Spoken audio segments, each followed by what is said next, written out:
Ok. Mi nombre es Daniel Alejandro Sánchez León y les voy a hablar sobre los campos magnéticos. ¿Qué son los campos magnéticos? Es un campo que ejerce fuerzas denominadas magnéticas sobre partículas cargadas en movimiento. Las fuerzas magnéticas son fuerzas que atraen o repelen metales, al igual que el campo eléctrico también es un campo vectorial, pero no produce ningún efecto sobre cargas en reposo. ¿Cómo se generan los campos magnéticos? Existen materiales que de forma natural pueden generar un campo magnético. Un ejemplo de esto sería la magnetita. El campo magnético puede ser generado por cargas en movimiento o por corrientes que circulan en un conductor. Aquí, por ejemplo, tenemos una fuente común, el cual es un imán, y una carga en movimiento. Ahora les voy a hablar sobre la ley de Biot-Savart para calcular el campo magnético. Fue una ley propuesta por Jean-Baptiste Biot y Félix Savart, a partir de la cual se deducen las fórmulas para calcular el campo magnético generado por distintas fuentes. La expresión matemática que las define son estas, en la cual la fórmula de la izquierda, esta, es la forma diferencial, y la de la derecha es la forma para calcular el campo magnético total a partir de este integral. Esto sería de manera universal. A partir de esto se pueden generar diversas fórmulas para el cálculo del campo magnético, generado por diversas fuentes, como lo puede ser un cable por el cual a través circula una corriente, o un solenoide, o una espiral circular, entre otros. Biot y Savart llegaron a la conclusión de que al calcular corriente por un conductor, esta genera un campo magnético. ¿Okay? En esta imagen tenemos un conductor por el cual circula corriente. Entonces tenemos que las características que son esta ley es que el vector dB es perpendicular tanto al vector ds como al vector unitario r dirigido desde ds hacia p. ds es un pequeño elemento de ese conductor y va a tener el sentido de la corriente. Este que está bien. dB es un vector de campo magnético, y es perpendicular tanto a ds como al vector unitario r, que es este, como lo vemos aquí en la figura. R, este R, es un vector que va desde el elemento de ds hasta el punto P. Ahora, el módulo de dB es proporcional a la corriente y al módulo del vector ds. Esto lo podemos ver en la lámina anterior, en donde R, que está a la derecha dividiendo, es inversamente proporcional al vector dB, y R es la distancia que hay desde ds hasta P. También se debe considerar que cuando ese vector ds sea más grande, el módulo de dB también será más grande.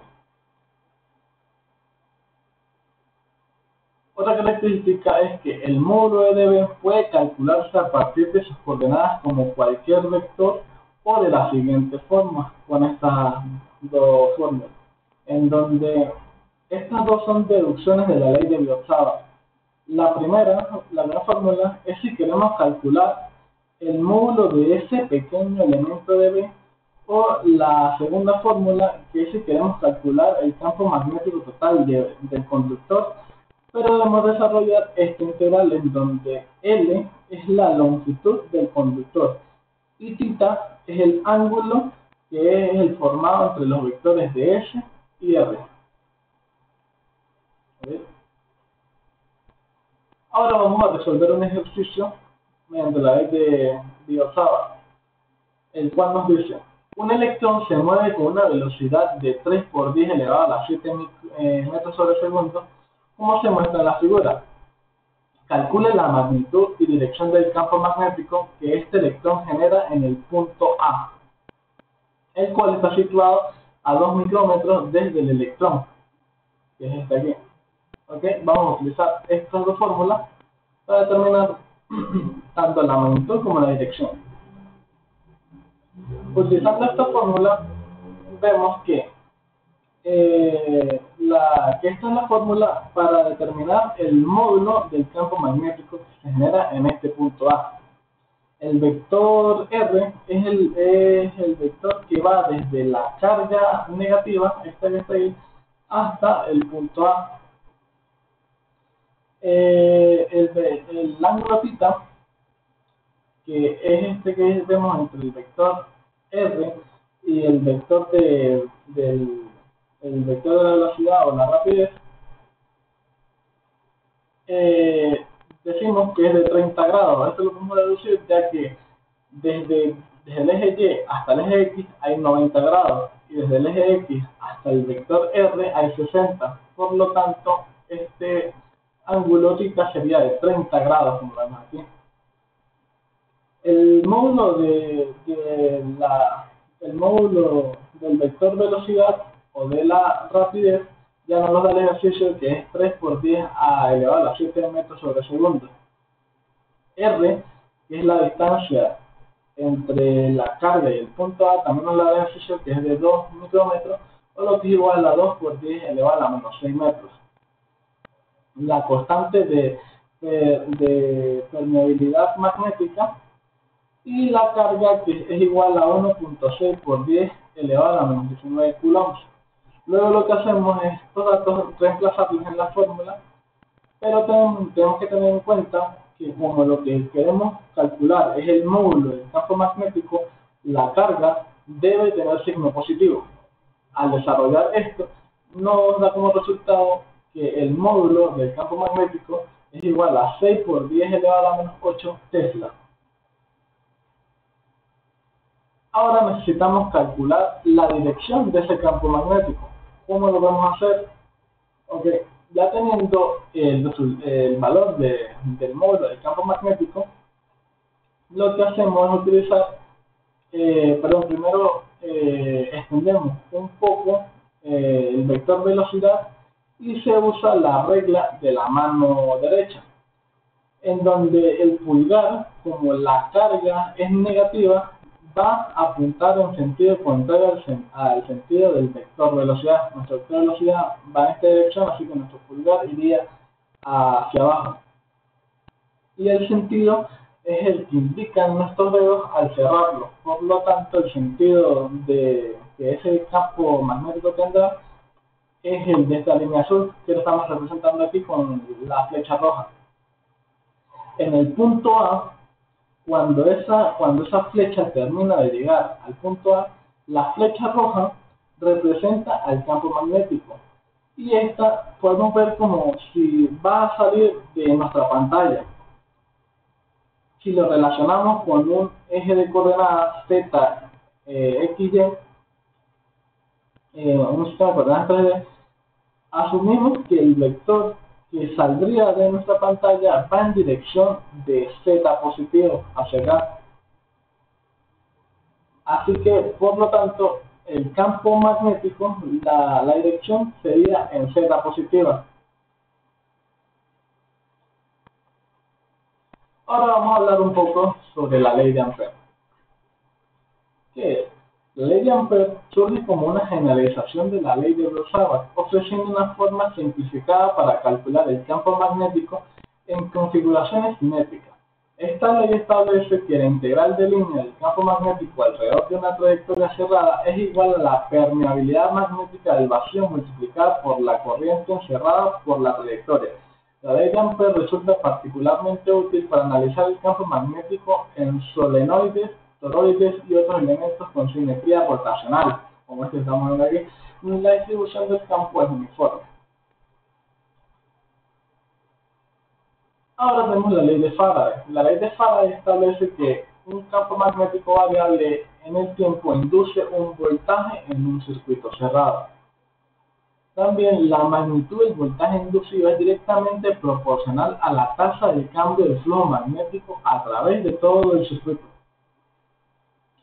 La dirección del voltaje inducido se opone al cambio del flujo magnético según la ley de Lenz. Y la ley de Faraday es el principio fundamental detrás del funcionamiento de generadores eléctricos y transformadores. Ahora, campos magnéticos variables en el tiempo. ¿Qué son? Un campo magnético variable en el tiempo es aquel que cambia su magnitud o dirección con el paso del tiempo. Este tipo de campo es generado por una distribución no estacionaria de cargas móviles. Los campos magnéticos variables en el tiempo son fundamentales en muchas áreas de la física y la ingeniería y tienen una amplia gama de aplicaciones. ¿Cómo se generan estos campos magnéticos variables en el tiempo? Bueno, estos pueden generarse de diversas maneras. Entre las más comunes encontramos variación de la corriente eléctrica. La corriente eléctrica crea un campo magnético y si la corriente varía con el tiempo, también lo hará el campo magnético. Esto es lo que sucede en los electroimanes. Movimiento de carga eléctrica. Las cargas eléctricas en movimiento también crean un campo magnético. Si las cargas se mueven con una velocidad variable, el campo magnético también será variable. Un ejemplo de esto es el campo magnético de la Tierra, el cual es generado por el movimiento del núcleo líquido conductor de la Tierra. En los campos magnéticos externos, un campo magnético externo puede inducir un campo magnético variable en un material conductor. Esto es lo que sucede en los transformadores, donde un campo magnético variable es una bobina que induce un campo magnético variable en otra bobina cercana. ¿Qué es la inductancia? La inductancia es la propiedad de un circuito electrónico para resistir el cambio de corriente. La inductancia se mide en henries y es la capacidad de una bobina de ser un imán. Para aplicar los principios de la inductancia se usan inductores. En la práctica, cada inductor tiene cierta resistencia interna que se llama reactancia inductiva. Esta se mide en ohms. Cuando la reactancia inductiva de una bobina es muy alta, el circuito actúa como un circuito abierto y permite todo el paso de corriente a través de él, la máxima corriente a través de él. Y la fórmula es esta que vemos aquí. Ahora hablaremos un poco sobre la corriente alterna. En la corriente alterna, el flujo de electrones cambia de dirección y magnitud, como lo vemos aquí, puede ser tan positiva y negativa. A diferencia de la corriente continua, que como su nombre indica, pues es continua, sería una línea recta. La dirección es variable y la magnitud es variable, como lo estamos viendo en la imagen. Y la fórmula sería esta.